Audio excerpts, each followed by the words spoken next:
పుండరీకాక్ష నా రెండు కన్నుల నిండా నిన్ను చూచెడి భాగ్యమెన్నడయ్యా.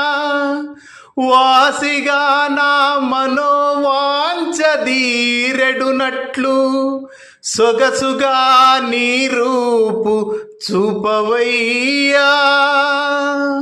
పాపకర్ముని కంట పడకపోవుదమంచు పరుషమైన ప్రతిజ్ఞ బట్టినావే. వసుదలో పతిత పావనుడవీవంచు నే పుణ్యవంతుల నోట పొగడ వింటి. ఏమిటికి విస్తరించే నీకింత కీర్తి, ద్రోహినైనను నాకీవు దొరకరాదే.